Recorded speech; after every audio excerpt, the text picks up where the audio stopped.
Immediately before I came here, I was working for a sustainable transport organisation. We asked children to design the street outside their school. They had the chance to win some money. There were 8 schools in the competition and 4 schools got funding to change the outside of their school, the road outside the school. So I'm involved with Beti Ek Cycle, and they're doing great work with recycling bicycles for girls in the state north of here, in Gujarat, in Ahmedabad, and they've just done a pilot project. But I can't approach this amazing triathlete. She's going to be in the Olympics. So I contacted Pragnya Mohan. I was a bit shy, and she said yes. It's well-being. It's building a mental picture of your area as well. That was really important for me, to be able to just cycle around and find out where I was.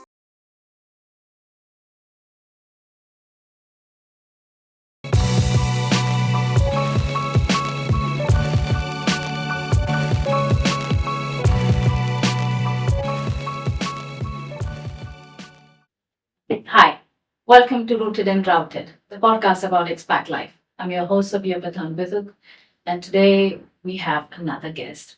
I'm thrilled to have this guest who is embarking on a journey of the world of sustainable transport.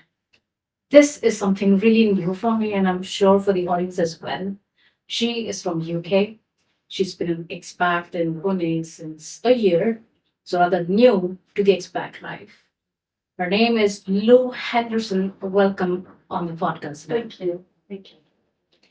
There's a lot that is new for me that I would like to know, and I'm sure the audience as well. You have been in Pune since a year. Can you tell us about your background and how long have you been in Pune? Since when, and what brought you to Pune and Expat? Okay, so I have been here since August last year. So about 13, 14 months now. My husband was offered a job in India, and he came home from work and said, I've got this opportunity to go to India for 3 years and work for Pakar India, which is a subsidiary of his organisation in the north of England. So we're from Liverpool. We've got 4 kids, and we've been in Liverpool forever. I mean, I've been to university in London and I've worked in Oxford, but we've never really moved around as an expat. So this is all really, really new. And really exciting as well because of that. Because age 50, I was like, what challenges are ahead? And we'd had a few bereavements in our family. We've been through quite a lot. Quite stressful times, and our children were growing up. And when my husband came home and said, I've got this opportunity, I kind of jumped at it, and he was surprised. He said, what? You really want to go and experience a new culture? And I was like, yeah, I'm kind of ready. I've been at home a long time. I was working full time at that point, but I needed something different, and just love coming. I love coming here. It's just brilliant. Yeah. Did you have a prerequisite before you came? Well, yeah. So he had a year on his own here. So the assignment was for 3 years. Okay. But our 3rd child was finishing school, so he needed me there to kind of guide him through into university. So I stayed a year with our 2 youngest children, and then last August we packed up and came over here. So we had came and did a little visit in November the year before that to choose a house and look at where we were coming to. It was a big shock. I think expat life, whether it is India or anywhere else, I think it does take you to a different mindset, right? It pushes you to think differently. Be more open and embrace the culture. Something that you don't know what it is, and something I think you must be going through a lot of online information, right, as part of your research. I don't know, did you have to do that? I did. I was a bit kind of yes, let's do it. Yeah. And then when my husband came here, he was sending me photographs of great design of infrastructure and all the cycling that he was doing, and he was going away at weekends and discovering India. And I thought, wow, this is really exciting. So I kind of did a bit of online research.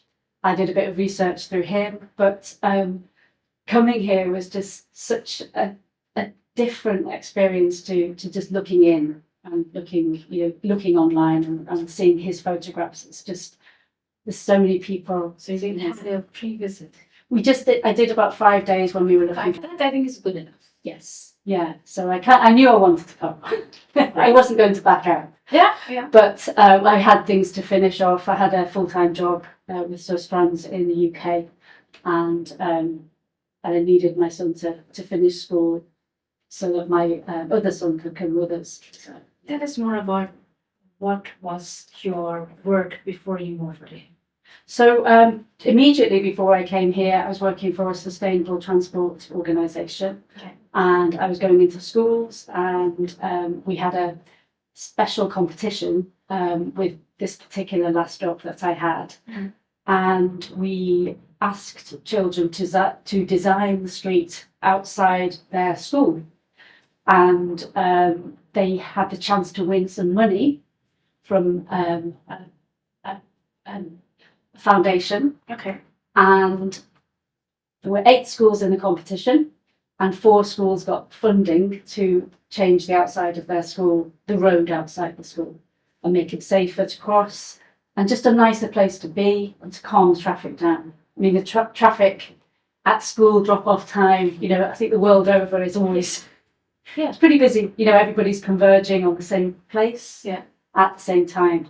So my job was to improve that situation for 4 schools in Liverpool, where I'm from. So it was really exciting, and I did lots of assemblies, and we brought in urban designers, and kind of raised the aspirations of the children at high school and the little ones, because we were bringing urban designers in who were women, and this job has not existed for a long, for very long. So it was pretty exciting. This is very amazing, because Yeah, honestly, this is new to me, and I do see how it can help in the Indian community, right? Yes. Locally, there's so many. It's quite similar, as you said. The traffic around pickup and drop. It's quite chaotic everywhere. No matter how big the school is, how big the parking that we have, the parking lot, still it's quite chaotic. And there, what you do, the funding that you said, the kids raise the funds. No. So we had a foundation who were helping us. So we approached a foundation and said, would you like to be part of this exciting new project? And they kind of they wanted to do something in the Liverpool area to make traffic safer, because it's got the highest killed and seriously injured data in the UK, in that area of the north of England. So something needed to be done, but something really exciting, and something that was child-led. So the children were in charge. And this was really exciting. They were in charge of the design and saying, we've got 5 ideas, and these 5 ideas we want decision makers, councils to change our road. So that was. My mind is racing with a lot of questions from that answer, right? Because this is really interesting. What age do you think the kids can do that? Well, even the ideas, the design part, they need to be more probably senior. Well, it's interesting. We did tiny children. Really? Yes. So I would be sitting there, and they would be pulling my shoelaces and saying, "Hi, miss, hi, miss." So age 5, 6, up to age 16.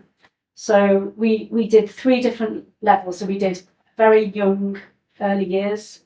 We did middle, kind of junior school, and then we did a high school kind of. You're very mature people. You can design the street outside your school. So we had 3 very different lesson plans and very different outcomes as well. But interestingly enough, the youngest ones just say, we want to be safe. we just want to be safe on our way to school, and it's very humbling because a little boy had died outside one of the schools involved, and so it was very clear that there was a need to improve safety outside schools. Wow. How did you find your place in the sustainable transport and cycling communities here? Okay, that's a good question. That's a long one. Yeah. Yeah. Yeah. So because my husband had been here for a year, Right. and he's a cyclist, he's been doing racing for forever in the UK. He's very into it. He kind of made friends here in the cycling community who go out and race, and they do touring and time trials. So he kind of made some connections first. Okay. So when I came, I was like, oh, so should we go out on a club run, like we would at home, And he was like, well, I tend to just go out on my own or with a few people that I've met. And he's much faster than me. So I was like, oh, how am I going to do this? So I looked online, as you say, looked at Instagram, looked at Twitter, and saw, what were the most active kind of organisations, because I like to cycle every morning, and I do that for fun. I do it really early. Do you still do that? Yes, I do. Yeah. But I also wanted to take with me the bit that I was leaving behind with the job, the advocacy, trying to improve infrastructure, because I think cycling's great, but people won't cycle if you don't have good cycle paths. Exactly. That was They my won't walk. question. They won't walk. Yeah. I had that question for later, but okay, how do you see that here? Because the infrastructure is quite different, and the idea is nice. Yes. It's a very noble cause as well, Mm-hmm. because you're dealing with sustainability. Yes. I'll have you speak more on that. But Yeah. no, it's a valid question, right? When the infrastructure is poor, Yes. People won't use it. yes, Yeah. and maybe that is the reason why people are not doing it. Yeah. Yeah. So that's It differs from UK to India on many levels, and infrastructure is of course one of those. yes, it is. So infrastructure, I think, is patchy here, and it's patchy also in the UK. But I would say that drivers here tend to be nicer to cyclists than in the UK, and everybody's just trying to get where they're going without getting injured, and they're not using their car as a weapon. And sometimes I felt at home it was getting a bit like car versus cyclists. There was a bit of a war, whereas here there's a lot less of that. And although there's a huge amount more people and vehicles of every type on the road, I would say it feels safer because the traffic speeds are slower. Yeah. I do feel it could be a bit safer. I think so. Sustainability is such a topic where everybody would do their bit in whatever way possible. Yes. And you chose to get into transport and urban, Yes. right? Yeah. And that is something that I haven't heard, because transport means infrastructure. Infrastructure means it needs to come from the government who approves the projects. There is funds behind those projects, and a lot of people involved, which is then beyond the common people's hand, right? Yes. So why get into that? And there are very few people who get into cycling, as you said, in the morning. There are people who are getting into it more and more. Yes. That's how you see in India quite fancy bicyclists. Yeah. They were not there before, and now you see quite the imported bicycles, right?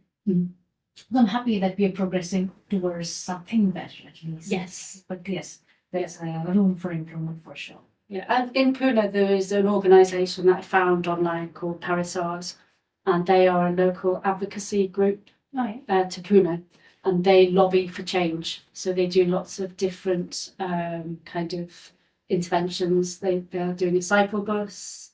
They do community action. They ask people what they think about the centre of Pune, the Peth area, and improving that, and maybe getting rid of cars in that area to make it more walkable. So there's a lot of things that What is the name of that organization? it's called Parisars. So like Paris and Ars, ARS on the end of it. Paris Ars. Parisar. So I'm doing some volunteer work with them Yeah. locally, and we're doing something called a cycle bus in the next few months. So that's an exciting project. Okay.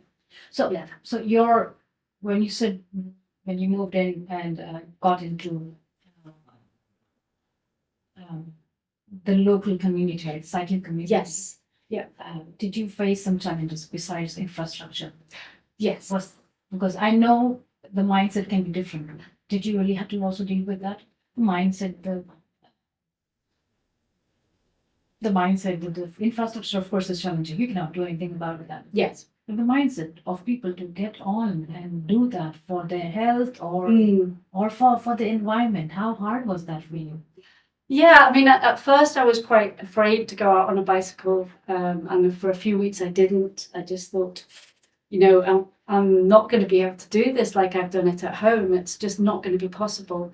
But then I looked at things like, I could go out early in the morning on a Sunday. There's, hardly any traffic, and there's so many cyclists that are doing this. I can do this. I can see that man's doing it, on a bicycle that's got one gear and he's carrying all this stuff on the back. Yeah. And then you see racing cyclists who are out training, and they've got to be very motivated. I think I've had it very easy in Liverpool because I could go out after work. It stays light till 10 o'clock at night. So I didn't know how lucky I was, and then I came here and I was like, it goes dark at 6:30. I'm going to have to really focus my effort, either do some indoor training, which I really don't like, on a static bicycle, or I'm going to have to go out early and just think a bit more kind of imaginatively about how to cycle, and meet people as well, because I really like meeting people. That motivates me to try harder on my bicycle. Could you share a little bit more about the NGO that you're involved in India? Yes, so I'm involved with Beti Ek Cycle, and so after Christmas my daughters were here and we were looking at this article that one of my friends had sent me from the UK, and she said, look, there's this organisation and they're doing great work with recycling bicycles for girls in the state north of here, in Gujarat, in Ahmedabad, and they've just done a pilot project. And I said, this sounds really exciting, but I can't approach this amazing triathlete. She's going to be in the Olympics. And then I just thought, well, you know what? If I don't send a message, I'll never know. And I've been here 4 months. My son's settled into school because he's MYP4, so he's 15 or 14 at that point. He's all settled. My husband's out at work all day.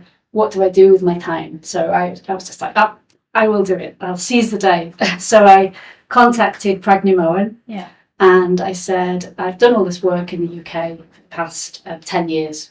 I'm quite experienced in recycling bicycles, in producing marketing materials for communities and making it interesting and to the point, so that people know what they're looking at. Yeah. Do you need any help?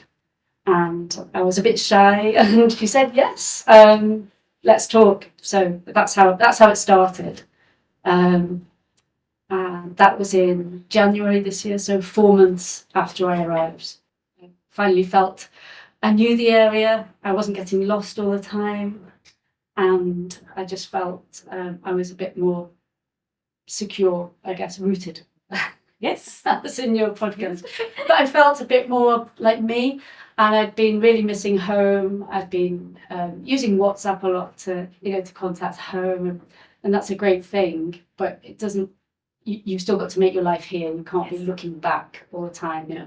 Although I got 3 children back in the UK, and one of them is in Spain, I just felt that I needed to structure my day and have something to get up for that's interesting. So that was how I got involved.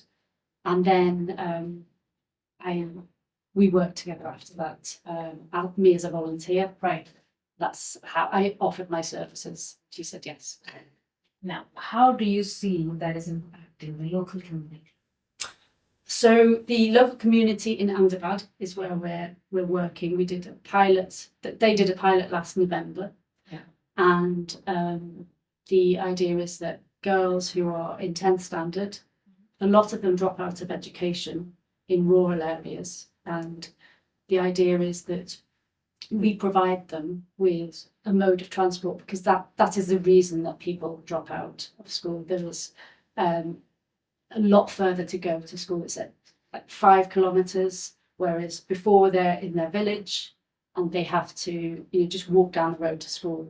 The next school is a lot further away. It's a lot more time walking, or they maybe can't afford the transport to get to school.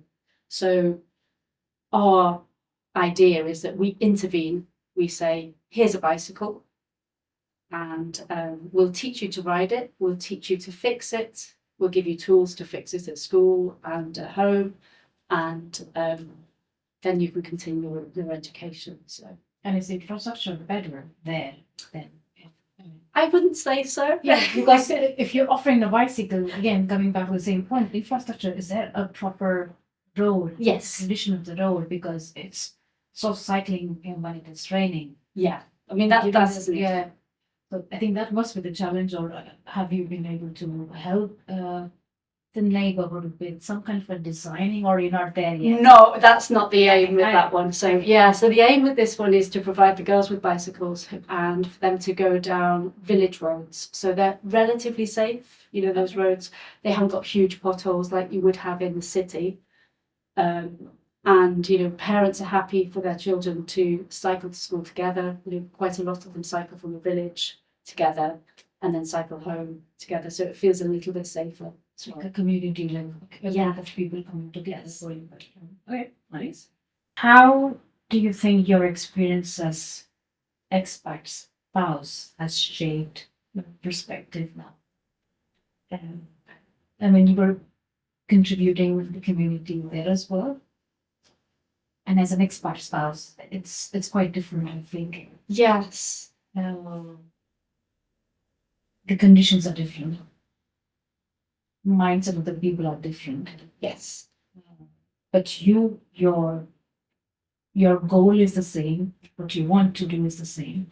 Yes. How do you think, as expat spouse, has that shaped? Yeah, I would say so. Because I can't work, I haven't got a visa to work. Exactly, Yeah, that's a big issue. So I just had to think a bit more in an agile way, I guess, where I thought, well, I want to work. I can't work, so I will offer my services for free, and then I will get some experience. I will gain something and feel like I'm adding to my resume, I guess, for when I go home back next year. So it's totally overwhelming because this is the country with the most people in it. You've got to think about it's got so many different states and so many different foods, languages.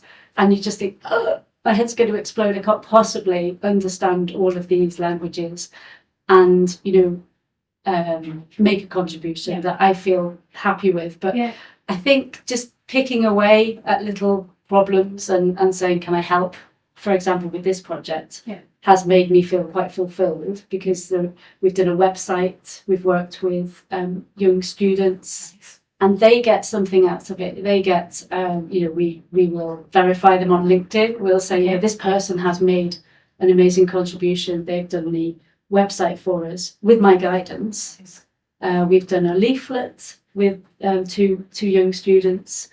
We've got a social media department now. We're all volunteers. But for me, it's really important that we kind of grow that volunteer base.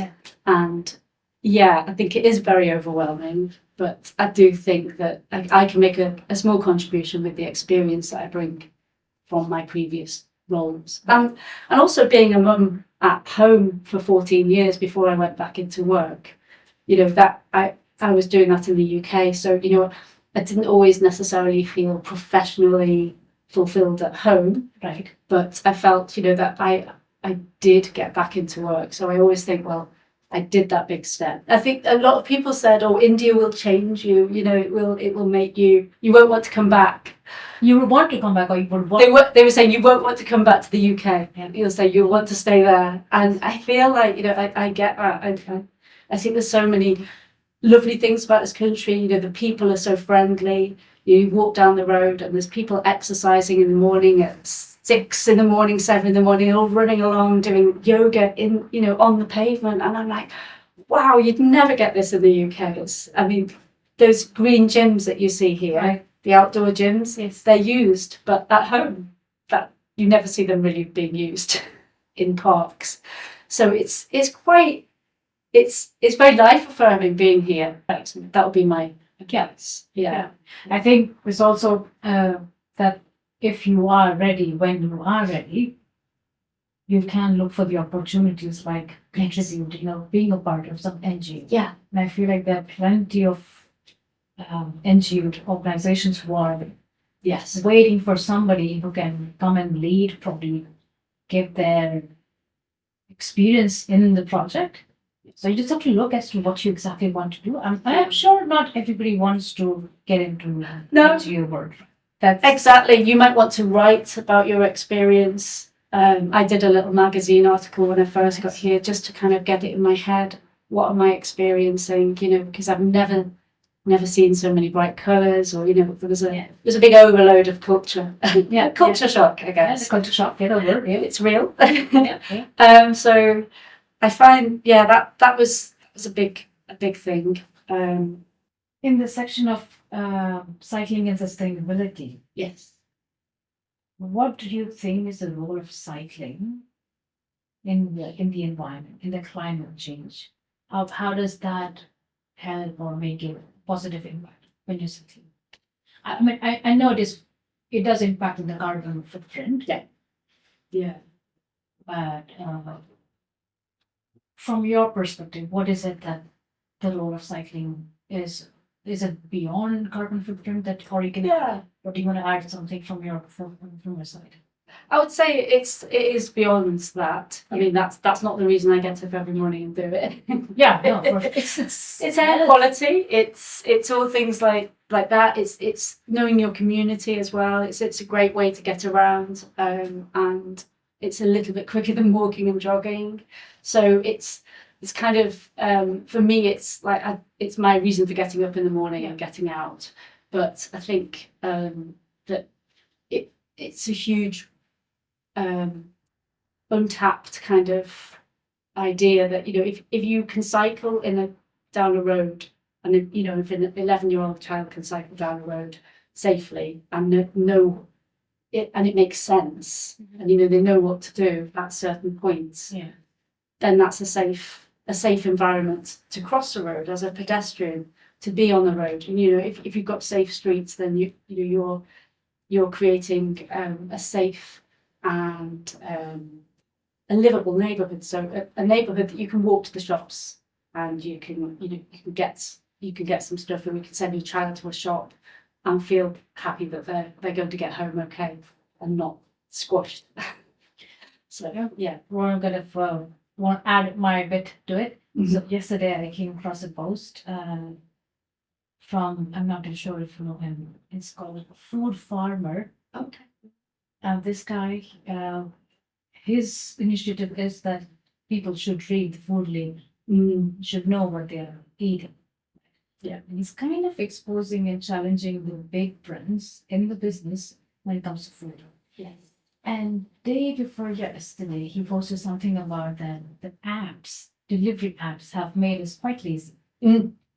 Yes. When the moment you said, okay, you can just go down to the shop and get whatever you want, buy steam. That's when I thought of that. Okay, exactly that. So when you want people to do that, on the other hand, you have this convenience the apps are giving us. 10 minutes, big basket. Yes. Right? And to deal with that, it's a war, right? It's hard because It's you get sent messages. They say, you know, you've got free delivery. So you're like, oh, what could I have? And so you're thinking, you know, so my kids had, you know, he would have a sleepover, and his friend would say, oh, I've just got a delivery coming in. Oh, really? Yeah. Have you? Yeah. Oh, it popped up on my phone, so I just clicked it. And it makes us it disempowers us and stops us going out and enjoying the where we live, and it's driving a different type of transport to your door. Yes. You're not being proactive in your community, so I think it's not very helpful. Yes. I kind of agree with him. I think I'll have to follow. That's what I'm coming at. That what you think is convenience is actually really harming you more in ways that you can't imagine. Yes. Look at technology, we want to really be proud of what we have created, right? And how advanced we are. But on the other side, we hardly can bicycle in a lot of places safely. Yeah. It's not that advanced. Right. And the role of cycling, right? That impacts not just creating the sense of safety. I think it is also the health and well-being. Yes. Yeah.